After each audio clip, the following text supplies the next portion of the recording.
ಭಾಗವತ ಸಾರೋದ್ಧಾರ 118ನೇ ಶ್ಲೋಕ. ಯಸ್ಯಾಮೃತಾಮಲಯಶ್ರವಣಾವಗಾಹಃ ಸದ್ಯ ಪುನಾತಿ ಜಗದಾಶ್ವಪಚಂ ವಿಕುಂಠಃ ಸೋಹಂ ಭವದ್ಭ್ಯೋ ಉಪಲಬ್ಧಸುತೀರ್ಥಕೀರ್ತಿಃ ಚಿಂದ್ಯಾಂ ಸ್ವಬಾಹುಮಪಿ ಪ್ರತಿಕೂಲವೃತ್ತಿಂ. ಯಸ್ಯ ಅಮೃತ ಅಮಲಮಶಯ ಅಮಲ ಯಶಃ ಯಸ್ಯ ಅಮೃತ ಅಮಲ ಯಶಃ ಶ್ರವಣಾವಗಾಹಃ ಸದ್ಯಃ ಪುನಾತಿ ಜಗತ್ ಆಶ್ವಪಚಂ ವಿಕುಂಠಃ ಸಹ ಅಹಂ ಭವದ್ಭ್ಯಃ ಉಪಲಬ್ಧ ಸುತೀರ್ಥಕೀರ್ತಿಃ ಛಿಂದ್ಯಾಂ ಸ್ವಬಾಹುಮಪಿ ವಹ ಪ್ರತಿಕೂಲ ವೃತ್ತಿಂ. ಇದು ತೃತೀಯ ಸ್ಕಂದದಲ್ಲಿ ಬರ್ತಕ್ಕಂಥ ಶ್ಲೋಕ. ಭಗವಂತನೇ ಆಡತಕ್ಕಂಥ ಮಾತು. ಪ್ರಸಂಗ ಏನು ಅಂತ ಹೇಳಿದ್ರೆ, ಸನಕ ಸನಂದನಾದಿಗಳೆಲ್ಲರೂ ಕೂಡ ಚತುರ್ಮುಖ ಬ್ರಹ್ಮದೇವರ ಮಾನಸ ಪುತ್ರರು. ವೈಕುಂಠಕ್ಕೆ ಹೋಗ್ತಕ್ಕಂಥ ಸಂದರ್ಭದಲ್ಲಿ ಜಯ ವಿಜಯರು ತಡಿತಾರೆ, ಒಳಗಡೆ ಪ್ರವೇಶ ಮಾಡ್ಲಿಕ್ಕೆ ಬಿಡುವುದಿಲ್ಲ. ಹಾಗೂ ಸನಕಾದಿಗಳು ಜಯ ವಿಜಯರಿಗೆ ಶಾಪ ಕೊಡ್ತಾರೆ, ಭೂಮಿಯಲ್ಲಿ ನೀವು 3 ಬಾರಿ ಹುಟ್ಟಬೇಕು ಅಂತ. ಆ ಸಂದರ್ಭಕ್ಕೆ ಭಗವಂತ ಬರ್ತಾನೆ. ಸನಕಾದಿಗಳಿಗೆ ಇದು ಯಾಕೋ ನಾವು ತಪ್ಪು ಮಾಡಿದ್ವಿ ಅನ್ಸತ್ತೆ, ಭಗವಂತನ ದ್ವಾರಪಾಲಕರಿಗೆ ನಾವು ಶಾಪ ಕೊಟ್ಟಿದ್ದು ತಪ್ಪು ಅಂತ ಅನ್ಸತ್ತೆ. ಆಗ ಭಗವಂತ ನೀವು ಯಾವುದೇ ರೀತಿಯಲ್ಲೂ ಕೂಡ ತಪ್ಪು ಮಾಡಿಲ್ಲ ಅನ್ನೋದನ್ನ ಹೇಳತಕ್ಕಂಥ ಒಂದು ಸಂದರ್ಭ ಅಲ್ಲಿ ಬಂದಿರತಕ್ಕಂಥ ಮಾತು. ಅಂದ್ರೆ ಏನು ಜ್ಞಾನಿ ಸಮುದಾಯ ಅಂತೇನಿದೆ, ಆ ಜ್ಞಾನಿ ಸಮುದಾಯವನ್ನ ಹೊಗಳ್ಲಿಕ್ಕೋಸ್ಕರವಾಗಿ ಅಥವಾ ಅವರ ಮಹತ್ವವನ್ನ ಜಗತ್ತಿಗೆ ತಿಳಿಸಿಕೊಡ್ಲಿಕ್ಕೋಸ್ಕರವಾಗಿ ಬಂದಿರತಕ್ಕಂಥ ಒಂದು ಮಾತು ಇದು. ಅಲ್ಲಿ ದೇವರು ಹೇಳ್ತಕ್ಕಂಥದ್ದು, ಯಸ್ಯ ಅಮೃತ ಅಮಲ ಯಶಃ ಶ್ರವಣಾವಗಾಹಃ. ಅಂದ್ರೆ ಯಾವ ಭಗವಂತನಾದಂತ ನನ್ನ ಅಮೃತ ಅಮಲ ಯಶಃ, ಅಮೃತತ್ವವನ್ನು ಕೊಡ್ತಕ್ಕಂಥದ್ದು. ಭಗವಂತನ ಕಥೆಯನ್ನ ನಾವು ಕೇಳಿದ್ರೆ ನಮಗೆ ಮೋಕ್ಷ ಸಿಗತ್ತೆ. ಅಮೃತತ್ವವನ್ನು ಕೊಡುವಂಥದ್ದು ಭಗವಂತನ ಕಥೆಗಳು. ಅಮೃತ ಅಮಲ ಯಶಃ, ಅಮಲವಾಗಿರತಕ್ಕಂಥ ಯಶಸ್ಸು, ಕೀರ್ತಿ, ಅದು ಶ್ರವಣಾವಗಾಹ ಅಂತ ಹೇಳಿದ್ರೆ ಕಿವಿಯಿಂದ ನಾವು ಅದನ್ನು ಕೇಳಲು ಶ್ರವಣ ಮಾಡತಕ್ಕಂಥದ್ದು. ಶ್ರವಣಾವಗಾಹ ಅಂದ್ರೆ ಅವಗಾಹನ ಅಂದ್ರೆ ಸ್ನಾನ ಮಾಡುವುದು ಅಂತ ಅರ್ಥ. ಅಂದ್ರೆ ಶ್ರವಣ ಮಾಡುವ ಮೂಲಕವಾಗಿ ಸ್ನಾನ, ಭಗವಂತನ ಕಥಾ ಶ್ರವಣದ ಮೂಲಕವಾಗಿ ಆ ಒಂದು ಅಮೃತ ವೃಷ್ಟಿಯಿಂದ ನಾವು ಒದ್ದೆ ಆಗುವಂಥದ್ದು, ಅದರಲ್ಲೇ ನಾವು ಲೀನವಾಗುವಂಥದ್ದು. ಹಾಗೆ ಅದನ್ನ ಮಾಡುವಂಥದ್ದು. ಹೀಗೆ ಮಾಡಿದಾಗ ಏನಾಗತ್ತೆ, ಶ್ವಪಚಂ ಜಗತ್ತು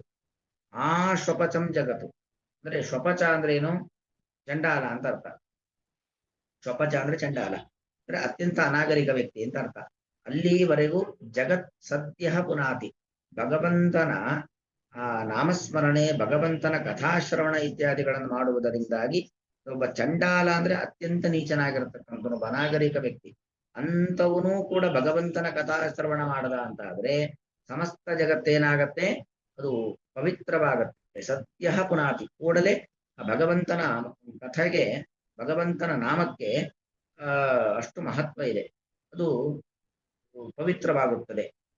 ಸೋಹಂ ವಿಕುಂಠ, ವಿಕುಂಠ, ಅಂತಹ ನಾನು ಅಂದ್ರೆ ಅರ್ಥ ಏನು, ಯಾವ ನನ್ನ ನಾಮಸ್ಮರಣೆ, ನನ್ನ ಕಥಾಶ್ರವಣೆ, ನನ್ನ ನಾಮ ಸಂಕೀರ್ತನೆ ಇವುಗಳ ಮೂಲಕವಾಗಿ ಜಗತ್ತನ್ನ ನಾನು ಪವಿತ್ರೀಕರಿಸ್ತೀನೋ, ಸಾಮಾನ್ಯ ವ್ಯಕ್ತಿಗಳನ್ನ, ಒಬ್ಬ ಚಂಡಾಲನನ್ನು ಕೂಡ ಪವಿತ್ರೀಕರಿಸ್ತೀನೋ ಅಂತಹ ನಾನು, ನನಗೆ ಇಷ್ಟು ಒಂದು ಮಹತ್ವ, ನನಗೆ ಇಷ್ಟೆಲ್ಲ ಕೀರ್ತಿ ಅದು ಬಂದಿದ್ದೆಲ್ಲಿಂದ ಅಂದ್ರೆ ಭವದ್ಭ್ಯ ಉಪಲಬ್ಧ ಸುತೀರ್ಥ ಕೀರ್ತಿ ಅಹಂ ಅಂತ ದೇವರು ಹೇಳಿಕೊಳ್ತಕ್ಕಂಥ ಮಾತು. ನಿಮ್ಮಿಂದ ಅಂದ್ರೆ ನಿಮ್ಮಂತ ಸನಕಾದಿಗಳು ಅಂದ್ರೆ ಜ್ಞಾನಿ ಜನನ ಏನಿದ್ದಾರೆ, ಜ್ಞಾನಿ ಸಮುದಾಯ, ನೀವು ನನ್ನ ಗುಣಗಾನವನ್ನ ಮಾಡುವಂಥದ್ದು, ನನ್ನ ಕಥೆಯನ್ನ ಮತ್ತೊಬ್ಬರಿಗೆ ಹೇಳುವಂಥದ್ದು, ನನ್ನ ಮಹತ್ವವನ್ನ ಜಗತ್ತಿಗೆ ಅರ್ಥ ಮಾಡಿಸುವಂಥದ್ದು, ಈ ಕೆಲಸವನ್ನ ನೀವೆಲ್ಲ ಜ್ಞಾನಿಗಳು ಮಾಡ್ತಾ ಇದ್ದೀರಾ. ಹಾಗಾಗಿ ನನ್ನ ಕೀರ್ತಿ ಜಗತ್ತಿನಲ್ಲಿ ಇದೆ, ಜಗತ್ತಿನಲ್ಲಿ ಇದ್ದು ನನ್ನ ಕಥಾಶ್ರವಣ ಮಾಡ್ತಾರೆ, ನನ್ನ ನಾಮ ಸಂಕೀರ್ತನೆ ಮಾಡ್ತಾರೆ, ನನ್ನನ್ನು ಉದ್ದೇಶಿಸಿಕೊಂಡು ಯಜ್ಞ ಯಾಗ ತಪಸ್ಸು ದಾನ ಧರ್ಮ ಇದೆಲ್ಲ ಮಾಡ್ತಾರೆ ಅಂದ್ರೆ ಅದೆಲ್ಲ ಮಾಡ್ಲಿಕ್ಕೆ ಕಾರಣ ಯಾರು, ನೀವು ಜ್ಞಾನಿ ಜನಗಳು. ನೀವು ಉಪದೇಶವನ್ನ ಕೊಟ್ಟಿಲ್ಲ ಅಂತ ಆದ್ರೆ ಜಗತ್ತಿಗೆ ಯಾವುದನ್ನು ಕೂಡ ಮಾಡ್ತಾನೆ ಇರ್ತಾ ಇರ್ಲಿಲ್ಲ. ಅಲ್ಲಿಗೆ ಜಗತ್ತಿನೆಲ್ಲ ಮಾಡ್ತಾ ಇದೆ ಅಂದ್ರೆ ಆ ಮಾಡೋದೊಂದು, ಅದರ ಜೊತೆಗೆ ನನ್ನ ಕೀರ್ತಿ ಜಗತ್ತಿನಲ್ಲಿ ಹೀಗೆ ನಿರಂತರವಾಗಿ ಇದೆ ಅಂದ್ರೆ ಅದಕ್ಕೆ ಕಾರಣ ಯಾರು? ನೀವೆಲ್ಲ ಮಹಾತ್ಮರು, ಜ್ಞಾನಿಗಳು. ಹಾಗಾಗಿ ಭವದ್ಭ್ಯ ಉಪಲಬ್ಧ ಸುತೀರ್ಥ ಕೀರ್ತಿ. ಭವದ್ಭ್ಯ ಅಂದ್ರೆ ನಿಮ್ಮಿಂದ, ಪಂಚಮೀ ಭಕ್ತಿ ಬಹುವಚನ. ಹ್ಮ್ ಭವತಃ ಭವದ್ಭ್ಯಾಂ ಭವದ್ಭ್ಯ, ನಿಮ್ಮಿಂದಾಗಿ ನಾನೇನಾಗಿದ್ದೇನೆ? ಉಪಲಬ್ಧ ಸುತೀರ್ಥ ಕೀರ್ತಿ, ಹೊಂದಲ್ಪಟ್ಟ ಕೀರ್ತಿ ಉಳ್ಳವನಾಗಿದ್ದೇನೆ. ಭವದ್ಭ್ಯ ಉಪಲಬ್ಧ ಸುತೀರ್ಥ ಕೀರ್ತಿ ವಹ ಪ್ರತಿಕೂಲ ವೃತ್ತಿ, ನಿಮಗೆ ವಿರೋಧವನ್ನ ಮಾಡತಕ್ಕಂತಹ ವ್ಯಕ್ತಿಗಳ ವಹ ಪ್ರತಿಕೂಲ ವೃತ್ತಿ, ನಿಮಗೆ ಪ್ರತಿಕೂಲ ಅಂದ್ರೆ ನಿಮಗೆ ತೊಂದರೆಯನ್ನು ಉಂಟು ಮಾಡತಕ್ಕಂತಹ ವ್ಯಕ್ತಿಗಳ ಸ್ವಬಾಹುಮಪಿ ಚಿಂತ್ಯಾಂ, ಅಂದ್ರೆ ಅವರ ಬಾಹುಗಳನ್ನು ತುಂಡು ಮಾಡ್ತೇನೆ. ಇದು ಸ್ವಬಾಹು. ಸ್ವಬಾಹು ಅಂದ್ರೆ ನನ್ನ ತೋಳನ್ನು ಬೇಕಾದ್ರೆ ಕಟ್ ಮಾಡ್ಕೊಳ್ತೇನೆ ಅಂತ ಅರ್ಥ. ಮತ್ತು ನಿಮಗೆ ಯಾರು ತೊಂದರೆ ಮಾಡ್ತೇನೆ ಅವರನ್ನು ತುಂಡು ಮಾಡ್ತೀನಿ, ನನ್ನ ತೋಳನ್ನೇ ಬೇಕಾದ್ರೆ ತುಂಡು ಮಾಡ್ಕೊಳ್ತೇನೆ ಅಂತ. ನನ್ನ ತೋಳನ್ನ ನಾನು ತುಂಡು ಮಾಡ್ಕೊಳ್ಳೋದು ಅಂದ್ರೆ ನನ್ನ ತೋಳಿನಿಂದ ಹುಟ್ಟಿದ ಕ್ಷತ್ರಿಯ ಸಮುದಾಯ. ಬ್ರಾಹ್ಮಣೋಸ್ಯ ಮುಖಮಾಸೀತ್ ಬಾಹುರಾಜನ್ಯ ಕೃತಃ, ಪುರುಷ ಸೂಕ್ತ ಹೇಳುತ್ತೆ. ಬ್ರಾಹ್ಮಣೋಸ್ಯ ಮುಖ, ಭಗವಂತನ ಮುಖದಿಂದ ಹುಟ್ಟಿರತಕ್ಕಂಥದ್ದು ಬ್ರಾಹ್ಮಣ ಸಮುದಾಯ ಆದ್ರೆ ತೋಳಿನಿಂದ ಹುಟ್ಟಿರತಕ್ಕಂಥದ್ದು ಕ್ಷತ್ರಿಯ ಸಮುದಾಯ. ಅಂದ್ರೆ ಆ ಕ್ಷತ್ರಿಯ ಸಮುದಾಯವನ್ನ ನಾನು ಸಂಹಾರ ಮಾಡ್ಲಿಕ್ಕೂ ಸಿದ್ಧನಾಗಿದ್ದೇನೆ. ಅಂದ್ರೆ ನಿಮಗೆ ಯಾರು ತೊಂದರೆ ಕೊಡುವ ವಹ ಪ್ರತಿಕೂಲ ವೃತ್ತಿ, ನಿಮ್ಮ ವಹ ಅಂದ್ರೆ ಯುಷ್ಮಾಕಂ ವಹ, ಷಷ್ಠಿ ಭಕ್ತಿ ಬಹುವಚನ. ನಿಮಗೆ ಯಾರು ತೊಂದರೆಯನ್ನ ಕೊಡ್ತಾರೋ, ನಿಮಗೆ ಪ್ರತಿಕೂಲರು ಅಂದ್ರೆ ನಿಮಗೆ ತೊಂದರೆಯನ್ನ ಕೊಡ್ತಕ್ಕಂತಹ ವ್ಯಕ್ತಿಗಳಿದ್ದಾರಲ್ಲ, ನನ್ನ ಬಾಹುವಿನಿಂದ ಹುಟ್ಟಿರತಕ್ಕಂಥ ಕ್ಷತ್ರಿಯರು, ವಸ್ತುತಃ ಕ್ಷತ್ರಿಯರು ಕ್ಷಾತ್ರ ತೇಜಸ್ಸು ಬೇಕು. ಯಾಕಂದ್ರೆ ಜಗತ್ತು ಸುರಕ್ಷಿತವಾಗಿರಬೇಕು ಅಂದ್ರೆ ಸಾತ್ವಿಕವಾದ ಕ್ಷಾತ್ರ ತೇಜಸ್ಸು ಬೇಕು. ಜಗತ್ತು ಸಂರಕ್ಷಣೆ ಮಾಡ್ಲಿಕ್ಕೋಸ್ಕರವಾಗಿ, ಜಗತ್ತನ್ನ ಸಂರಕ್ಷಣೆ ಮಾಡ್ಲಿಕ್ಕೋಸ್ಕರವಾಗಿರ್ತಕ್ಕಂತಹ ಒಂದು ಕ್ಷತ್ರಿಯ ಸಮುದಾಯವನ್ನ ಬೇಕಾದ್ರೂ ನಾನು ನಾಶ ಮಾಡಿಬಿಡುತ್ತೇನೆ. ಯಾಕೆ? ನಿಮ್ಮನ್ನ ಅವರು ವಿರೋಧಿಸ್ತಾ ಇದ್ದಾರೆ, ನಿಮಗೆ ತೊಂದರೆ ಕೊಡ್ತಾ ಇದ್ದಾರೆ ಅಂತ ಆದ್ರೆ ನಾನು ಅಂಥವರನ್ನು ಬೇಕಾದ್ರೂ ಸಂಹಾರ ಮಾಡಿಬಿಡುತ್ತೇನೆ. ಹಾಗಾಗಿ ನಿಮ್ಮ ಒಂದು ಅಂದ್ರೆ ಜ್ಞಾನಿ ಜನರ ಮಹತ್ವ ಅಷ್ಟು ದೊಡ್ಡದ್ದು. ನಿಮ್ಮಿಂದಾಗಿ ನನ್ನ ಕೀರ್ತಿ ಜಗತ್ತಿನಲ್ಲಿ ಹಬ್ಬಿದೆ ಅಂದ್ರೆ ಇದರ ಉದ್ದೇಶ ಜ್ಞಾನಿಗಳ ಮಹತ್ವ ಎಷ್ಟು ದೊಡ್ಡದು ಅನ್ನೋದನ್ನ ಹೇಳೋದಷ್ಟೇ ಹೊರತು ಏನೋ ಉಪನ್ಯಾಸಕರು ಅಂದ್ರೆ ಭಗವಂತನ ಗುಣಗಾನವನ್ನ ಮಾಡದೇ ಇದ್ದವರು ಇಲ್ಲದೆ ಹೋದ್ರೆ ದೇವರ ಕೀರ್ತಿ ಜಗತ್ತಿನ ಹಬ್ಬೋದೇ ಇಲ್ಲ ಅಂತಲ್ಲ, ಆತರ ಅಭಿಪ್ರಾಯ ಅಲ್ಲ. ಅದು ದೇವರವರನ್ನು ಅಷ್ಟು ಎತ್ತರದ ಸ್ಥಾನದಲ್ಲಿ ಇಟ್ಟಿದ್ದಾನೆ. ಜ್ಞಾನಿಗಳು ಅಂತ ಹೇಳಿದ್ರೆ ಅಷ್ಟು ನಾವು ನಿಮ್ಮ ಮಾತು ಏನು ಬಂದಿದೆ, ನಿಮ್ಮ ಮಾತಿನಿಂದ ಸನಕಾದಿಗಳಿಗೆ ಆ ಒಂದು 3 ಬಾರಿ ಭೂಮಿಯಲ್ಲಿ ಹುಟ್ಟಬೇಕು ಅಂತ ಹೇಳಿದ್ದೀರಾ, ಅದು ಯಾವತ್ತೂ ತಪ್ಪು ಮಾತಲ್ಲ, ಸರಿಯಾದದ್ದು. ನಿಮ್ಮನ್ನ ನಾನು ಅಂಗೀಕರಿಸಿದ್ದೇನೆ, ನಿಮ್ಮ ಮಾತುಗಳನ್ನ ಅಂಗೀಕರಿಸ್ತೇನೆ, ನಿಮಗೆ ವಿರೋಧವನ್ನ ಮಾಡತಕ್ಕಂಥ ವ್ಯಕ್ತಿಗಳನ್ನ ನಾನು ಸಂಹಾರ ಮಾಡ್ತೇನೆ ಅಂತ ಅಷ್ಟು ಒಂದು ಎತ್ತರದ ಸ್ಥಾನದಲ್ಲಿಟ್ಟು ಗೌರವದಿಂದ ದೇವರು ಕಾಣ್ತಾ ಇದ್ದಾನೆ. ತನ್ಮೂಲಕ ಎಲ್ಲರಿಗೂ ಒಂದು ಸಂದೇಶವನ್ನು ಕೊಡ್ತಕ್ಕಂಥದ್ದು. ಅಂದ್ರೆ ಆ ಜ್ಞಾನಿಗಳ ಸಮುದಾಯವನ್ನ, ಯಾರು ಬ್ರಹ್ಮಜ್ಞಾನಿಗಳು ಅಂತ ಇರ್ತಾರೋ, ದೇವರ ಬಗ್ಗೆ ಅರಿತವರು ಅಂತ ಇರ್ತಾರೋ, ಅವರನ್ನ ಎಷ್ಟು ಎತ್ತರದ ಸ್ಥಾನಮಾನದಲ್ಲಿ ಕಾಣಬೇಕು ಎಂಬತಕ್ಕಂಥ ಒಂದು ಸಂದೇಶವನ್ನ ಈ ಮೂಲಕವಾಗಿ ಭಗವಂತ ಕೊಡ್ತಾ ಇರತಕ್ಕಂಥದ್ದು. ನ ಕೇವಲಂ ಭಾಗವತೈಃ ಸಂಭಾವಿತಾಃ ಕಿಂ ನಾಮ ಭಗವತಾ ಅಪಿ ಇತಿ. ಅಂದ್ರೆ ಇಷ್ಟೊತ್ತು ಭಾಗವತರು ಆ ಜ್ಞಾನಿಗಳನ್ನ ಏನ್ ಮಾಡಿದ್ರು? ಸ್ತೋತ್ರವನ್ನ ಮಾಡಿದ್ರು. ಹಿಂದೆ ಬಂತು ಪೃಥು ಸ್ತೋತ್ರ ಮಾಡಿ, ಪೃಥು ಒಬ್ಬ ರಾಜ ಸ್ತೋತ್ರ ಮಾಡಿದ್ದೆಲ್ಲ ಬಂತು. ಪೃಥು ಚಕ್ರವರ್ತಿ ಸ್ತೋತ್ರ ಮಾಡಿದ್ದು, ಬೇರೆ ಬೇರೆ ಪ್ರಕರಣಗಳು ಬಂತು. ಮಹಾತ್ಮರನ್ನ ಪ್ರಶಂಸನೆ ಮಾಡತಕ್ಕಂಥ ಮಾತುಗಳು ಬಂತು. ಬರೀ ನ ಕೇವಲಂ ಭಾಗವತೈಃ ಸಂಭಾವಿತಾಃ, ಈ ಜ್ಞಾನಿಗಳು ಕೇವಲ ಭಾಗವತರಿಂದ ಅಂದ್ರೆ ಭಗವದ್ ಭಕ್ತರಿಂದ ಮಾತ್ರ ಸಂಭಾವಿತರಲ್ಲ. ಸಂಭಾವಿತರು ಅಂದ್ರೆ ಏನು? ಪೂಜಿತರಲ್ಲ. ಕಿನ್ನಾಮ ಭಗವತಾಪಿ, ಸಾಕ್ಷಾತ್ ಭಗವಂತನು ಕೂಡ ಅವರನ್ನ ಜ್ಞಾನಿ ಜನರನ್ನ ಒಂದು ಎತ್ತರದ ಸ್ಥಾನಮಾನದಲ್ಲಿ ಇಟ್ಟಿದ್ದಾನೆ. ಇತಿ ಭಾವೇನ ಅನ್ಯತಃ ವಿಶೇಷೇಣ ಭಗವತ್ ಪ್ರೀತಿ ಪಾತ್ರ ರೂಪಂ ಮಹಿಮಾಂತರಂ ಚ ಆಹ ಇತಿ ಭಾವೇನ, ಈ ಅಭಿಪ್ರಾಯದಿಂದಾಗಿ ಅನ್ಯತಃ ವಿಶೇಷೇಣ ಭಗವತ್ ಪ್ರೀತಿ ಪಾತ್ರ ರೂಪತ್ವಂ ಅಂದ್ರೆ ಅನ್ಯತಃ ಬೇರೆ ಎಲ್ಲರಿಗಿಂತಲೂ ಕೂಡ ವಿಶೇಷವಾಗಿ ಭಗವಂತನ ಪ್ರೀತಿಗೆ ಪಾತ್ರರಾದವರು ಜ್ಞಾನಿಗಳು ಎಂಬುದಾಗಿ ಮಹಿಮಾಂತರಂಚ ಈ ಮಹಿಮೆಯನ್ನು ಹೇಳ್ತಾ ಇದ್ದಾರೆ.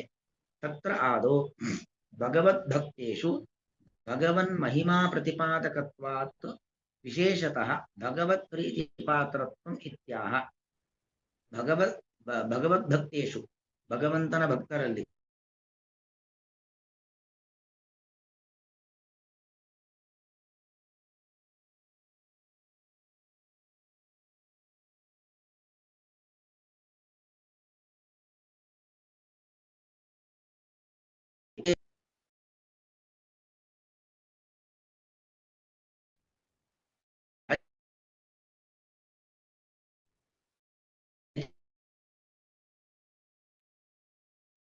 ಕೇಳಿಸ್ತಿಲ್ಲ ಆಚಾರ್ಯ.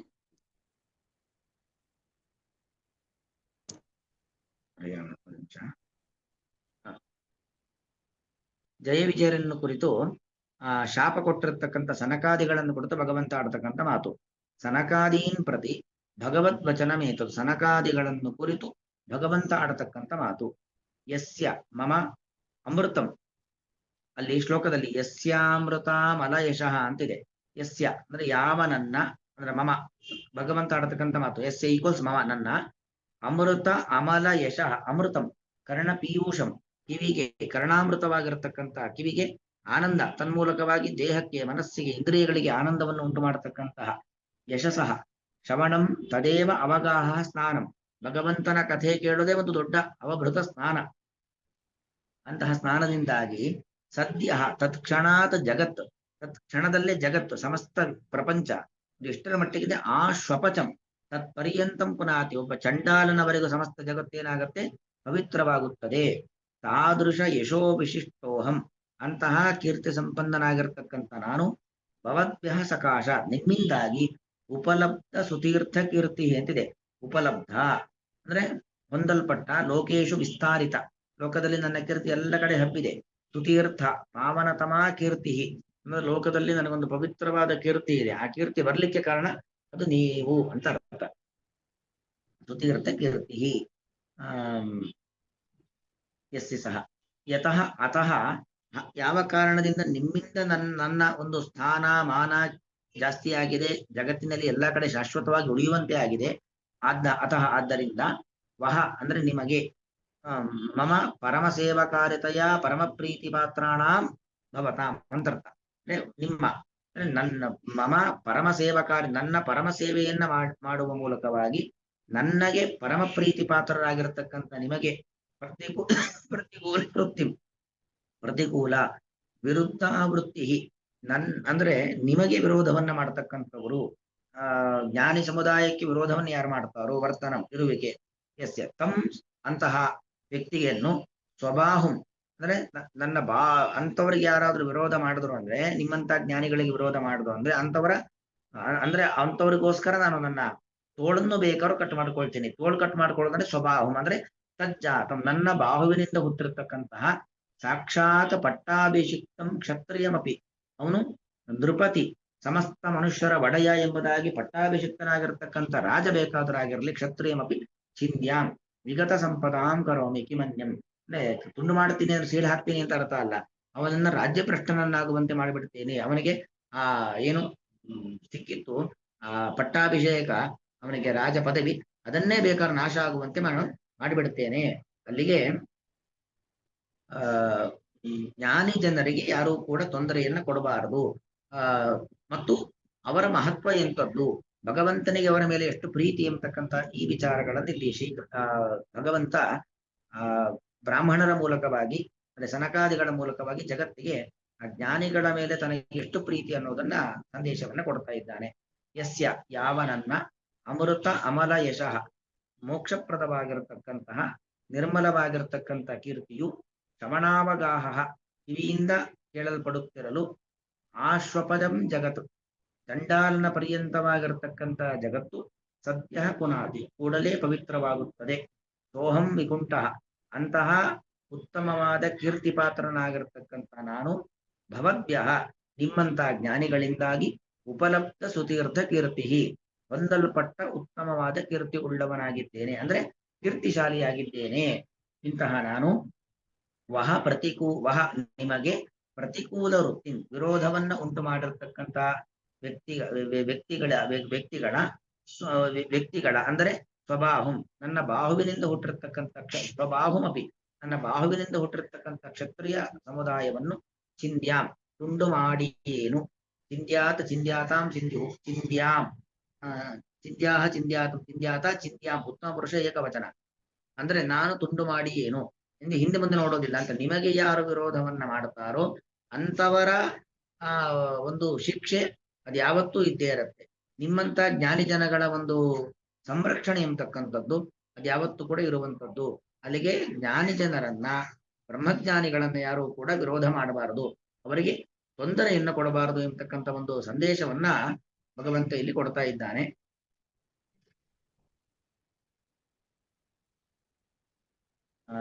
ಯಸ್ಯಾಮೃತಾಮಲಯಶ್ರವಣಾವಗಾಹ ಸತ್ಯ ಪುನಾತಿ ಜಗತ್ ಆಶಪಚಂ ವಿಕುಂಠಃ ಸೋಹಂ ಭವದ್ಭ್ಯ ಉಪಲಬ್ಧ ಸುತೀರ್ಥ ಕೀರ್ತಿಃ ಚಿಂದ್ಯಾಂ ಸ್ವಬಾಹುಮಪಿ ಪ್ರತಿಕೂಲ ವೃತ್ತಿಂ. ಅಲ್ಲಿ ಚಿಂದ್ಯಾಂ ಎಂಬತಕ್ಕಂಥದ್ದು ಚಿದರ್ ದ್ವೈದೀಕರಣೆ ಅಂತ ಒಂದು ಧಾತು. ಅಂದ್ರೆ ಎರಡು ಮಾಡುವಿಕೆ. ದ್ವೈದೀಕರಣ ಅಂದ್ರೆ ಎರಡು ಮಾಡೋದು ಅಂತ ಅರ್ಥ. ಚಿದರ್ ದ್ವೈದೀಕರಣೆ ಎಂಬತಕ್ಕಂಥ ಧಾತುವಿನಿಂದ ಆಗಿರತಕ್ಕಂಥ ಒಂದು ಲಕಾರ. ಚಿಂದ್ಯಾತು ಚಿಂದ್ಯಾತಾಂ ಚಿಂದ್ಯು, ಚಿಂದ್ಯಾಹ ಚಿಂದ್ಯಾತಂ ಚಿಂದ್ಯಾತ, ಚಿಂದ್ಯಾಂ ಚಿಂದ್ಯಾಮ ಚಿಂದ್ಯಾಮ, ನಾನು ತುಂಡು ಮಾಡಿ ಏನು ಎಂಬುದಾಗಿ ಹೇಳತಕ್ಕಂಥ ಅರ್ಥ. ಶ್ರೀಕೃಷ್ಣ ಅರ್ಪಣ.